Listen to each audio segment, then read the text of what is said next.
Hidup ini mari bebas berpikir dan jiwa yang tenang. Kalau ingin bahagia, bisa berpikir bebas dan jiwa kita damai.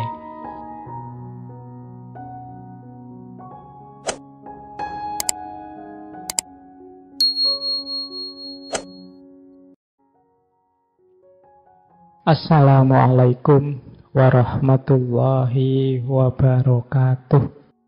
Apa yang benar untuk dirinya, sebagaimana dia siap untuk menerima, itu tidak pasti benar untuk semua orang. Jadi kebenaran itu sifatnya plural, macam-macam. Yang saya anggap benar, mungkin kalian anggapnya tidak pas, tidak benar. Jadi dengan pertimbangan kita masing-masing. Maka cara berpikirnya De Montaigne itu yang pertama apa? Hidup ini mari bebas berpikir dan jiwa yang tenang. Kalau ingin bahagia, bisa berpikir bebas dan jiwa kita damai. Enak kalau kita bisa ini. Biasanya sumber kegelisahan itu kita tidak bebas berpikir, jiwanya gelisah. Atau bebas berpikir tapi jiwa kita gelisah. Atau jiwa kita damai tapi tidak bebas berpikir. Kata De Montaigne, kalau ingin bahagia, bebas mikir dan jiwanya damai. Tidak mudah loh bebas berpikir itu. Berpikir itu sebenarnya hakikatnya bebas. Tapi kalau kita sendiri memagari pikiran kita untuk tidak bebas, itu sumber kegelisahan. Mau mikir gini, jangan mikir. Dan kita mau digituin, itu akan membuat kita gelisah. Padahal mikir itu kan hakikatnya sudah bebas. Kamu mikir apa saja kan bisa. Apa bisa orang menghalangimu mikir?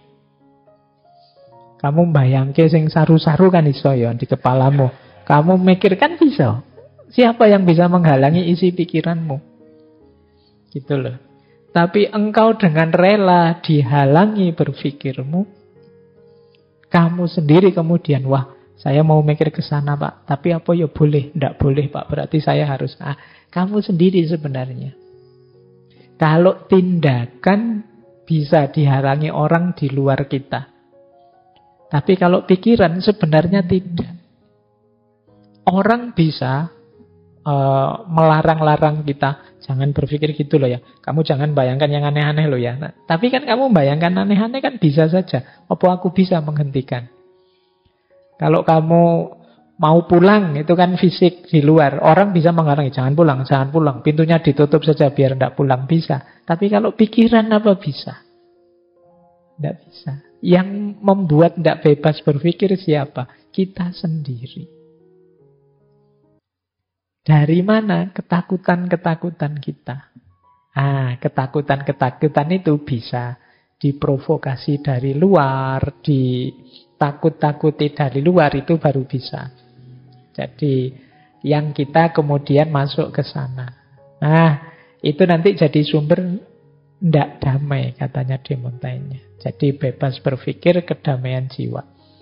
Yang kedua, yang kita anggap standar benar, salah, baik, buruk, itu hakikatnya adalah konvensi-konvensi dalam budaya di mana kita tinggal. Jadi ini De Montaigne ya. Dan kadang-kadang ngaji itu dipotong-potong terus seolah-olah pikiranku. Ya ndak apa-apa sih, aku jadi seneng, aku ketok hebat banget ngono aku. Kalian yang motong-motong itu kadang-kadang ndak sadar membuat saya seolah-olah hebat sekali. Padahal ini kan saya cuma membunyikan pikirannya para filosof. Jadi ngaji kita ada disclaimer-nya ya. Jadi yang saya sampaikan ini bukan pikiran saya. Kalian menerima apa tidak, ya monggo. Sesuai konteks hidupmu masing-masing. Saya khawatir levelku dianggap selevel Aristoteles, De Montaigne, dan kawan-kawan. Aku cuma mau membunyikan pikiran-pikiran mereka saja. Baik, jadi kata Montaigne ukuran penilaian benar salah, baik buruk itu kuncinya di nilai-nilai sekitar kita, konvensi sebenarnya, kesepakatan-kesepakatan. Oleh budaya sekitar kita disepakati sebagai benar, kemudian ditanamkan ke kita sejak kecil, dengan kacamata itulah kita melihat dunia di sekeliling kita. Itulah mengapa cara pandang kita mungkin beda dengan orang di Amerika, di Eropa, di India. Kenapa? Budaya di sekelilingnya berbeda. Jadi ukuran penilaian itu ada dalam nilai-nilai konvensi kesepakatan di sekeliling kita. Ya mudahnya benar salah baik buruk itu lebih ke kesepakatan-kesepakatan sekeliling. Nah ini prinsip kedua. Oke, nanti kalau dipotong kan terus judulnya ternyata benar salah itu hanya kesepakatan saja. Oke, kayak waktu podcast saya bilang, ya saya itu rasanya kayak tersesat di jalan yang benar. Nanti video ini dipotong itu dok. Pak Faiz ngaku sendiri kalau tersesat. Oke, ya wis ora apa-apa lah, sing waras ngalah. Oke, terus ya. Yang ketiga, kalau ini sudah sering ya, sudah umum. Kebiasaan-kebiasaan itulah yang jadi karakter kita. Itulah yang nuntun perilaku kita. Jadi kita itu adalah apa yang kita biasakan. Pak, rasanya misalnya ya kita yang muslim ini memang yang benar itu ya agama saya, Pak. Nanti agama lain rasanya yang benar ya agamaku, yang lain agama. Kenapa kok tumbuh rasa seperti itu? Ya karena kita membiasakan diri dengan itu sejak kecil. Orang di setiap budaya juga begitu. Mereka merasa ya budayaku ini yang luhur. Inilah yang baik, inilah yang benar. Kenapa begitu? Dibiasakan sejak kecil. Jadi kebiasaan itulah yang nuntun perilaku kita. Nah ini nanti jadi titik-titik masuknya di Montaigne untuk melakukan kritik, melakukan skeptik, termasuk mempertanyakan apa iya baik beneran, apa iya luhur secara universal dan lain sebagainya. Nah yang keempat, kalau ingin tenang, mari kita membaca hidup ini secara merdeka.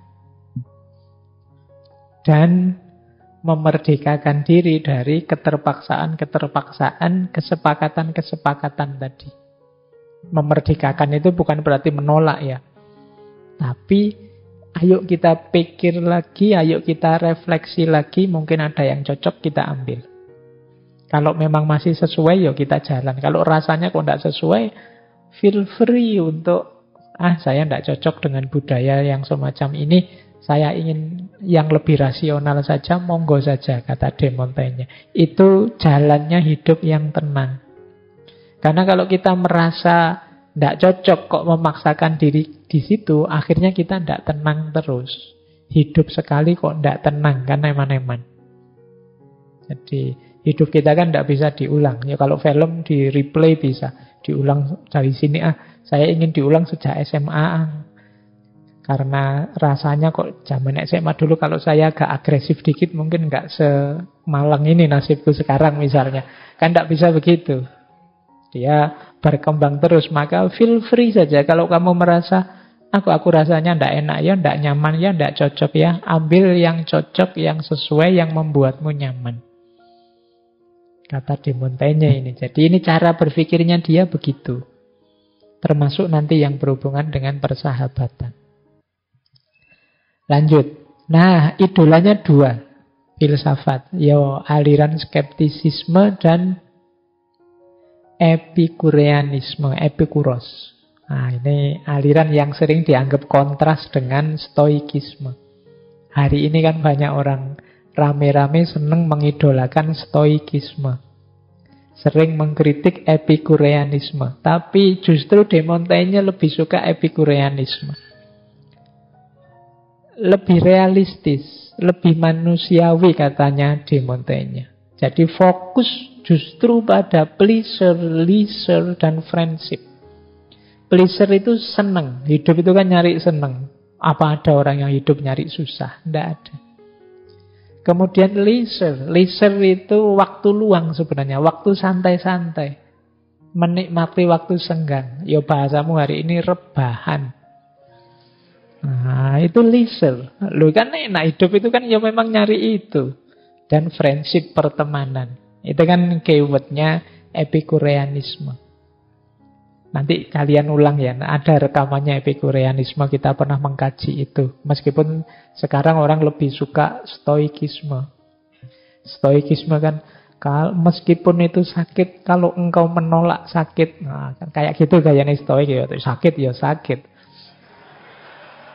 Gimana nolaknya? Itu kan nanti kalau dilanjutkan, meskipun engkau lapar, tapi kalau pikiranmu menganggap ini kenyang, iya tetap lapar. Nah, itu gaya stoik kan begitu cara mikirnya. Nah, itu dikritik oleh Epikureanisme. Hidup itu ya normal, orang itu mencari pleasure, leisure, dan friendship. Yang masih saya ingat, kesenangan itu ada yang sifatnya natural, necessary, ada yang natural, unnecessary, ada yang unnatural. Natural, necessary itu yang alami dan harus ada, wajib. Makan, minum, pakaian, tempat tinggal. Ini natural, necessary. Alami saja. Makan itu kan ya alami saja. Kalau tidak makan ya lapar. Kalau tidak pakai baju ya dingin. Kalau tidak punya tempat tinggal ya gelandang. Kan cuma itu. Natural, maka ya kejarlah itu. Ya nanti kalau sudah cuapek tidak dapat baru ini rasa sakit ini aku anggap saja tidak sakit, itu baru itu. Tapi kan ya orang mengejar itu kan manusiawi. Nah, ada lagi yang natural tapi unnecessary. Kalau ini kalau bisa syukur, kalau tidak ya tidak apa-apa. Unnecessary itu misalnya makan enak, makan mewah, itu unnecessary. Jadi makan mewah tidak usah lah. Ya makan yang penting kenyang. Meskipun angkringan tidak apa-apa. Nah itu. Jadi karena apa? Makan mewah itu unnecessary. Tapi kalau duitnya banyak ya jangan pelit. Masa duitnya banyak angkringan terus ya sekali-sekali warung yang lain. Meskipun unnecessary. Nah ada lagi unnatural. Unnatural ini biasanya malah sering bikin ruwet hidup.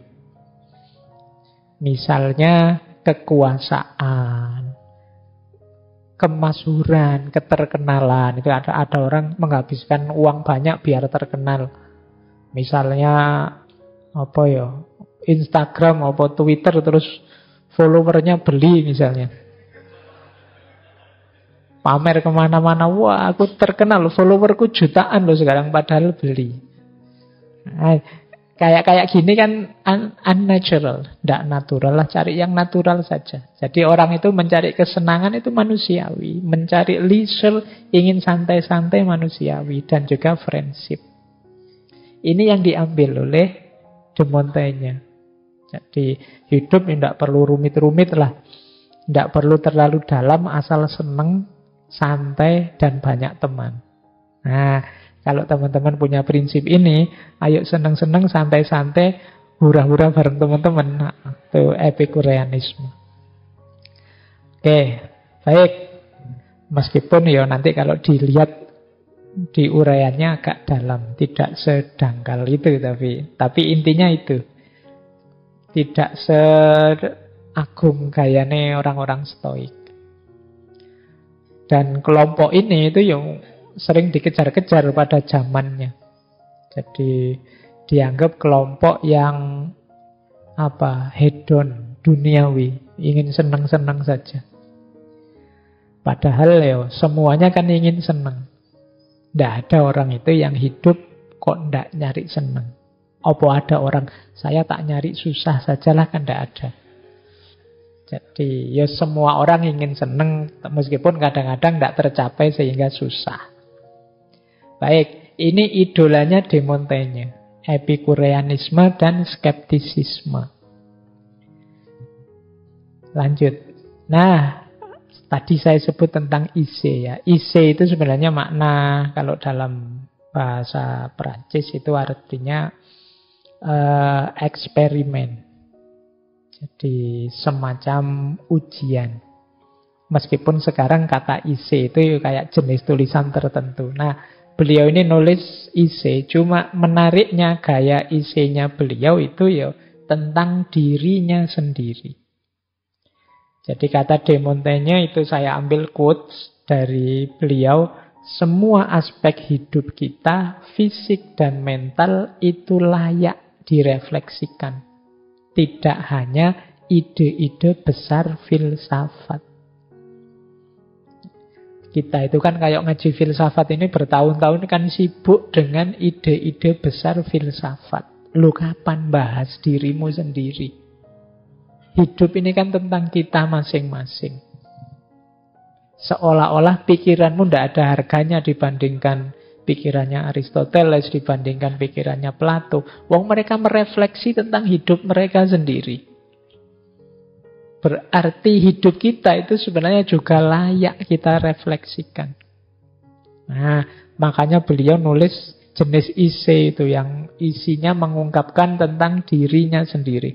Itu saya sebut kalimat awal di buku ise itu. Kepada pembaca, buku ini ditulis dengan niat baik. Dalam buku ini, aku ingin terlihat sesuai kenyataan diriku. Yang sederhana, alami, biasa. Tidak terlalu serius atau terlalu cerdas. Maksudnya tidak terlalu serius itu yang tidak terlalu mantep dalam atau terlalu gaya dengan akrobat-akrobat pemikiran. Tidak, wong saya cerita diriku saja apa adanya. Karena yang sedang aku gambarkan itu aku sendiri. Dan masalahnya ya tentang aku sendiri. Jadi ya aku ingin ngomong diriku apa adanya saja. Nah terus beliau ini kayak kumpulan tulisan. Mungkin beliau ini kayak, kalau hari ini mungkin beliau blogger pertama lah di seluruh dunia itu yang suka ngisi blog. Nah yang dikumpulkan jadi essays. Jadi ini gaya beliau. Jadi teman-teman boleh mengikuti teladannya De Montaigne ini. Rajin nulis meskipun tentang diri kita sendiri. Tanpa harus punya target tinggi-tinggi, ini paling tidak untuk refleksi tentang diri kita.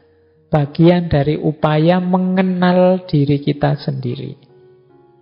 Nah ini gaya De Montaigne. Kita kan sering bingung untuk nyari titik pijakan gimana memahami diriku. Tulis saja apa yang ada di pikiranmu tentang apa saja. Makanya di isi ini macam-macam isinya. Kadang lucu-lucu, kadang saru-saru, kadang aneh-aneh ya. Jadi silakan kalau teman-teman nanti cari ya. Di googling mungkin ada yang terjemahan Inggrisnya. Jadi silahkan saja. Meskipun yo sebagian besar luar biasa isinya. Coba ya, saya ambil contoh itu beberapa potongan dari ise. Misalnya yang nomor 1 itu. Ciri kebijaksanaan yang paling jelas adalah kegembiraan. Kita berfilsafat itu kan mencari kebijaksanaan, cinta kebijaksanaan. Kata De Montaigne, bijaksana itu gembira. Kok ada orang berpikir bijaksana kok merengut saja. Mentang-mentang filosof ndak iso guyu blas pokoknya. Ada apa-apa mencurang mikir terus. Malah ndak bijaksana. Justru orang itu kalau nemu kebijaksanaan, paham sesuatu, terbuka, tercerahkan, gembira. Jadi orang bijaksana berarti cirinya gembira.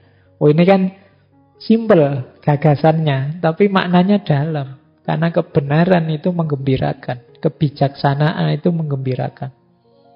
Kok malah ruwet, kok malah kacau hidup ini, kok malah tidak bisa senyum kita, malah tegang kita, malah marah kita. Karena kebijaksanaan itu kemungkinan belum sampai pada titik bijaksana. Mungkin hanya kebenaran saja, tapi belum bijaksana. Bijaksana itu selalu menggembirakan. Ya kayak mahasiswa itu loh, kalau nilainya jelek terus ngadep dosennya, Pak minta kebijaksanaannya Pak. Ya.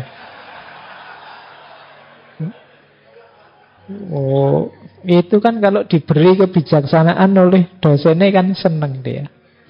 Jadi kebijaksanaan itu menggembirakan. Boleh dipraktekkan ini mumpung masanya ujian. Oke ya, itu contoh salah satu opini dari De Montaigne. Yang kedua, ini menarik. Saya lebih suka ditemani orang biasa. Sebenarnya terjemahan aslinya peasant. Peasant itu orang petani. Karena mereka tidak cukup terdidik untuk berpikir secara tidak benar. Kita itu sering dididik untuk berpikir secara tidak benar. Berpikir secara tidak benar itu, kita itu biasanya kaku dengan rumus-rumus berpikir. Padahal kadang-kadang rumus itu sudah tidak kontekstual lagi, tidak relevan lagi. Jadi kita kan setia. Pak, saya itu stoik loh Pak. Nanti ono apa-apa dikomentari versi stoik. Itu malah tidak bijaksana. Akhirnya membaca apa saja kita terdistorsi, terdistraksi gara-gara itu. Pak, saya ini alirannya eksistensialis loh Pak. Terus ono opo-opo membacanya wah secara eksistensialis, opo-opo gitu terus dia. Malah tambah ruwet. Mending orang biasa, katanya De Montaigne. Aku pengen gayanya orang biasa-biasa saja, lebih enak. Pikirannya lebih murni, lebih spontan, lebih jernih. Daripada yang sudah bulet, ruwet. Kayak orang-orang yang diajari mikir. Mikir itu kalau diajari kan kadang-kadang kita terus setia dengan rumusnya. Akhirnya tidak ngerti konteks, tidak ngerti situasi. Sehingga kadang-kadang malah mengacaukan pemahaman, mengacaukan situasi juga. Jadi, ini menarik juga, ini contoh saja.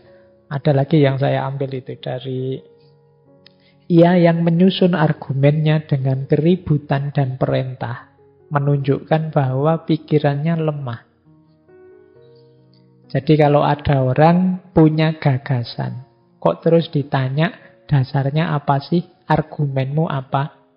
Jawabannya adalah dengan keributan dan perintah. Keributan itu ya mungkin marah-marah. Jadi yang lain dimarahi semua. Atau merintah-merintah, pokoknya kamu ikut saja, tidak usah terlalu banyak mikir.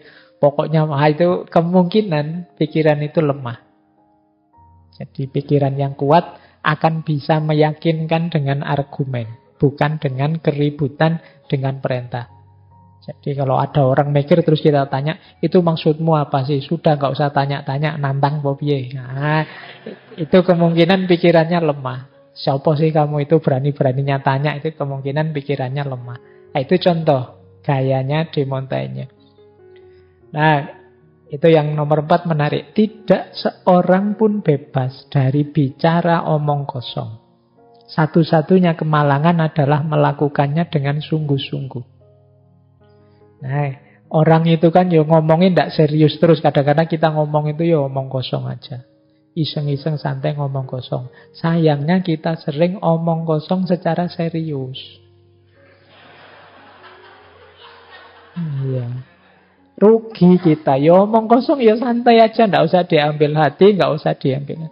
Namun sama-sama omong kosongnya kok terus tawuran. Ngapain? Ya kan? Kan banyak fenomena-fenomena itu kan. Ini jangan ya omong kosong. Kira-kira besok kayak gimana itu. Tapi kok terus tawuran, gegeran. Itu namanya ngomong kosong secara serius. Itu kan kayak, kalau di Jawa Timur dulu saya ingat ada ceritanya Ludruk. Itu kan ada Ludruk itu yang cerita, seandainya aku punya uang, aku akan beli kucing, ternak kucing. Yang satu, kalau aku punya uang, aku akan jualan ikan asin. Wah. Yang satu bilang, tapi nanti kucingmu diikat ya, biar tidak makan ikan asinku. Loh, kalau kucingku diikat, tidak ada orang lihat, tidak laku kucingku. Yo, ikan asinmu yang ditutupi. Kalau ditutupi nanti yang beli siapa? Terus gegeran. Jadi, ini omong kosong yang secara serius. Kita sering begitu. Gitu loh.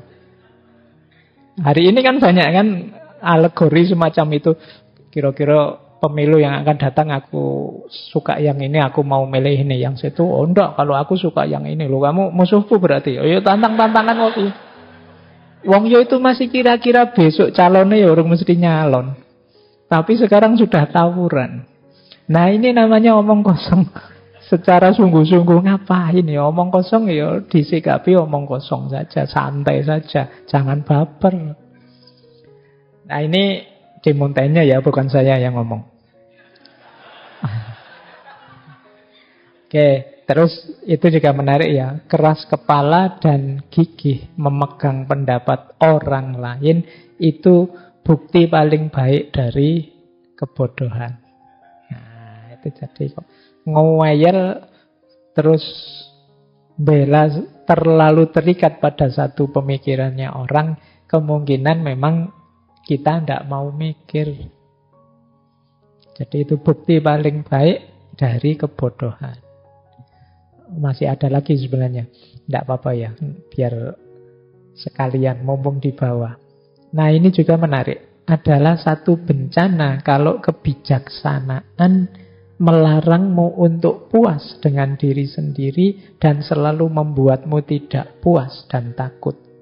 Sedangkan keras kepala dan kebodohan memberikan sukacita dan kepastian kepada pemilik mereka. Nah, kalian yang merasa pinter, yang merasa bijaksana, punya ilmu, kok yo sambat terus, ndak puas terus dengan dirimu, kata Demotenya itu bencana. Padahal orang-orang bodoh, orang keras kepala, orang ndak ngerti apa-apa, orang ngeyel itu hidupnya kok seneng-seneng ketawa-ketawa. Apa ndak kebalik? Gitu loh. Orang yang tidak ngerti apa-apa itu lebih gembira ternyata. Kalian yang ngaku pinter, ngaku bijaksana kok tiap hari ribut, tidak puas dengan hidupmu, takut macam-macam, tidak bisa menikmati hidup. Itu kata Demotenya, ini bencana kalau ada yang seperti itu. Kemudian dia bilang lagi, aku takut mata kita lebih besar dari perut kita. Dan rasa ingin tahu kita lebih besar dari daya pemahaman kita. Segalanya kita pahami, tapi kita tidak dapat apa-apa kecuali angin. Ini mungkin menarik ya untuk hari ini. Hari ini itu kan kita ingin tahu segalanya, khususnya difasilitasi oleh media-media digital. Rasanya kita itu ngerti sangat banyak hal berkali-kali lipat. Tapi seperti angin. Seperti angin itu terus manfaatnya apa? Kita tidak pernah ngitung informasi ini gunanya apa untukku. Manfaat apa enggak? Ya kalau bahasa agama maslahat apa enggak? Apalagi lebih tinggi barokah apa enggak? Itu lebih luas lagi. Kita tidak pernah ngitung itu. Itu kalau bahasanya De Montaigne ini mata kita lebih besar dari perut kita. Jadi kalau lebih besar dari perut berarti kan apa? Belanja dari mata itu tidak muat di perut. Tidak muat di perut itu tidak bisa kita cerna. Buat apa? Informasi sebanyak itu buat apa? Apa saja kan hari ini kita telan. Berita tentang artis ini, tentang artis itu, tentang tokoh ini, orang itu, dan lain sebagainya. Kadang-kadang tidak penting. Rencananya mau cerai, kemudian ternyata tidak jadi cerai. Sekarang selingkuh dengan siapa? Itu gitu terus. Kamu ikuti terus, kayak gitu kamu ikuti. Terus akhirnya apa? Kamu hanya dapat anginnya saja, kata De Montaigne. Buat apa? Baik. Nah itu juga menarik yang terakhir itu ya. Kalau doktermu menganggap tidak baik bagimu untuk banyak tidur, minum anggur, makan ini, makan itu, tidak boleh, kamu tidak usah khawatir. Aku carikan untukmu dokter yang lain. Jadi, ya kan kadang-kadang dunia kedokteran kan begitu. Jadi, dokter ini bilang jangan banyak kopi ya, bla bla bla. Yang sana bilang lu kopi itu manfaatnya banyak terus. Jadi ya kamu nyari yang kamu butuh saja. Yang kamu cocok saja. Pilih saja yang mana yang enak ya. Jadi kata. Dan ini sebenarnya mungkin termasuk sindiran pada manusia itu ya tergantung sudut pandang, cara berpikirnya macam-macam. Kamu ingin yang mana? Jadi kadang-kadang dalam hidup ini memang keinginan kita lebih dulu. Tujuan kita lebih dulu. Baru setelah itu argumennya belakangan. Kecenderungan kita dulu, nanti alasannya belakangan. Kita tidak suka orang ini dulu, baru nanti alasannya belakangan. Atau suka dulu, alasannya belakangan. Ini sindirannya De Montaigne. Jadi seolah-olah kita itu bijaksana. Wah, orang ini bijaksana. Alasannya panjang sekali. Aslinya yo alasan itu bukan alasan yang rasional, tapi alasan yang rasionalisasi. Bukan alasan yang benar, tapi alasan pembenaran. Karena sejak awal sudah memihak. Baik, itu contoh ya. Semoga sudah mulai tergambar seperti apa gaya berpikirnya De Montaigne ini. Sekarang kita masuk. Lebih sak jam rek pengantare. Nggak apa-apa lah wong kenalan dengan tokoh baru. Kalau kemarin Aristoteles langsung gas masuk ke persahabatan karena sudah bolak-balik kita angkat. Tokoh ini baru pertama kali. Ya nanti di rekamannya kalau yang sudah kenal dipotong dari sini nggak apa-apa. Tentang sahabat. Nah, ini gayanya masih sama dengan gaya tulisan sebelumnya. Sebenarnya ini pengalaman pribadi saja dari seorang De Montaigne. Jadi saat beliau jadi penasehatnya parlemen, itu beliau punya sahabat akrab namanya Labuti. Labuti ini sayangnya meninggalnya masih muda, usia 30-an. Tapi ini sahabat kental sekali, plek, soulmate-nya. Nah, tentang sahabat ini loh sebenarnya ceritanya De Montaigne. Makanya beliau nulis On Friendship, tentang persahabatan. Jauh lebih ekstrim dibandingkan Aristoteles yang minggu lalu. Nanti kita lihat ya. Nah, kata De Montaigne, kalau ditanya sahabat itu apa? Sahabat itu satu pengalaman spiritual di mana jiwa menemukan dirinya terhubung dalam dua tubuh. Sedemikian rupa sehingga bahkan kematian tak lagi relevan. Jadi ini menarik definisinya ini. Jadi sahabat itu pengalaman hidup kita yang jenisnya spiritual. Berarti ketika kita bersahabat, di situ terjadi momen spiritualitas. Jadi momen spiritual itu berarti tidak sekedar fisik, tidak sekedar kesenangan jasmania. Ada relasi yang lebih tinggi dibandingkan itu. Sehingga bahkan kematian tidak lagi relevan. Ya mudahnya tidak terpisahkan meskipun ada kematian datang. Nah, sahabatnya tadi kan meninggal lebih dulu. Meskipun sahabatnya meninggal lebih dulu, ya masih terkenang terus. Jadi masih teringat terus. Nah, ini maka perbanyaklah sahabat. Makanya orang yang rajin silaturahim itu umurnya panjang. Kenapa? Dia rasanya hadir terus di kalangan sahabatnya. Orang yang banyak silaturahim itu kan berarti dia banyak temannya, banyak sahabatnya. Dikenang terus, diingat terus meskipun sudah meninggal lama. Itu bahasanya umurnya panjang. Baik. Nah, sahabat kata De Montaigne adalah tujuan dalam dirinya sendiri.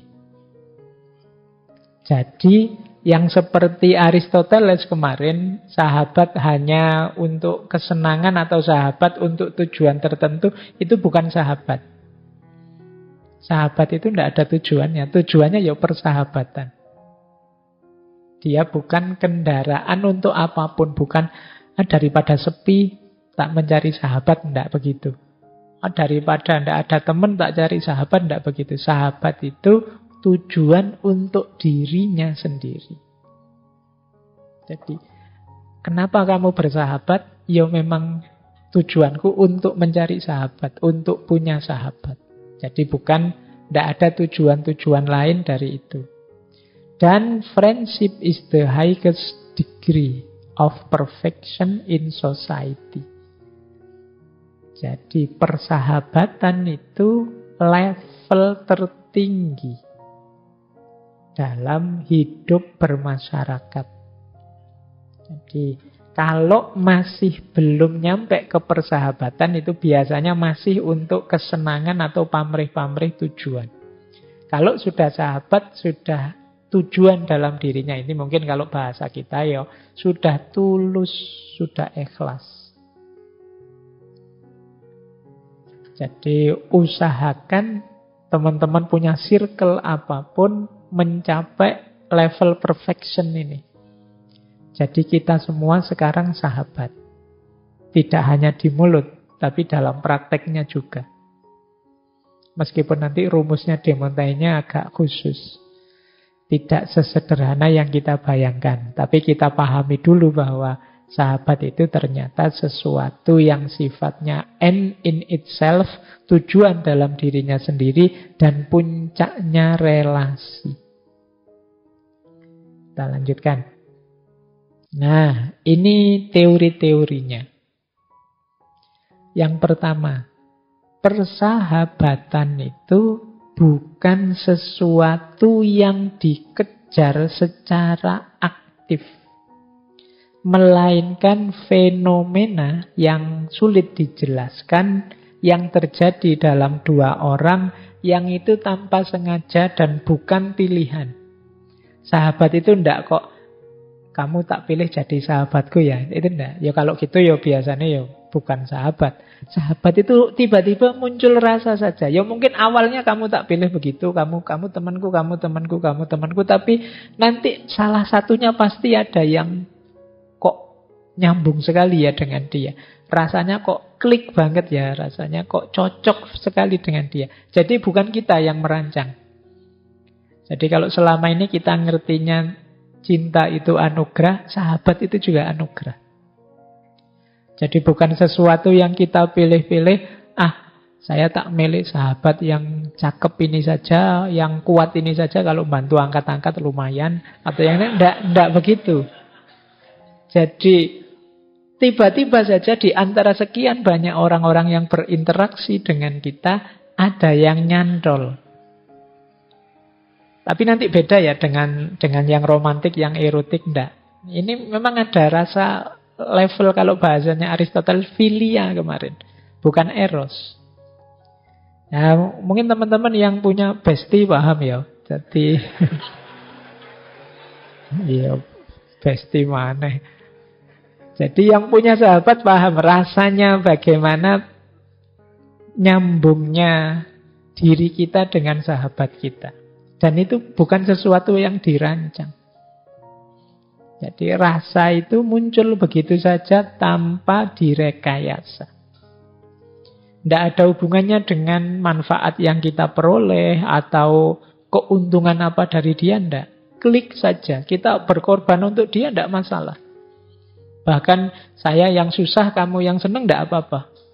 Kalau sudah sahabat, aku ujian nilaiku jelek, tidak apa-apa, asal nilaimu bagus, itu sahabat. Jadi kadang-kadang dikasih contekan malah nilaiku jatuh, kamu yang tak kasih contekan nilainya naik. Tidak apa-apa, wong kamu sahabat, kamu bestiku, tenang aja. Nah, jadi ini rumus pertama persahabatan, kata De Montaigne. Yang kedua, bersahabat itu bukan kepada sifat-sifatnya. Maksudnya apa? Tidak ada alasannya. tetapi kepada orangnya. Jadi bukan bersahabat karena.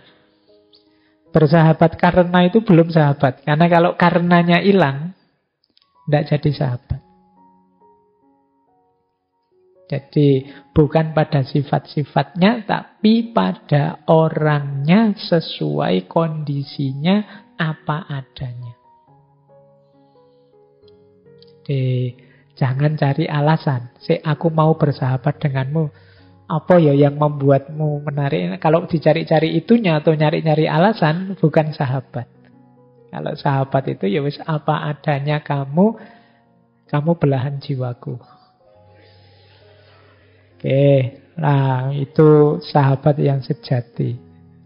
Makanya ada quotes yang terkenal sekali dari De Montaigne tentang sahabat di bukunya On Friendship itu. Beliau bilang begini, kalau seseorang memaksaku untuk mengatakan mengapa aku menyukainya, aku merasa ini tidak dapat diungkapkan. Karena dia adalah dia, karena aku adalah aku. Jadi, mengapa sih kok sampai segitunya dengan Labuti misalnya? Susah jawabnya, ya karena aku begini, dia begitu, sesuai dirinya, aku sesuai diriku. Karena dia adalah dia, karena aku adalah aku. Jadi bukan syaratnya. Karena kalau ada syaratnya misalnya, oh karena dia ganteng, oh yang sana juga ganteng, yang situ juga ganteng, oh karena dia pinter lumayan untuk nyontek-nyontek, bisalah. Enggak, kalau hanya pinter, yang lain mungkin banyak yang pinter juga. Nanti ada yang lebih pinter, ini sahabat ditinggalkan. Enggak ada passionnya kan. Tapi aku suka padanya karena dia adalah dia. Dan aku adalah aku. Makanya bisa nyambung. Jadi karena dia yang seperti itu apa adanya dan aku yang seperti adaku sekarang, itulah maka kita bisa bersahabat. Jadi memang tidak bisa dijelaskan. Berarti ya sama-sama ada rasa yang nyambung, yang klop. Inilah persahabatan. Jadi cari sahabat yang sejati, yang dia adalah dia, aku adalah aku. Tidak ada pamrih-pamrihnya, tidak ada tuntutan apapun.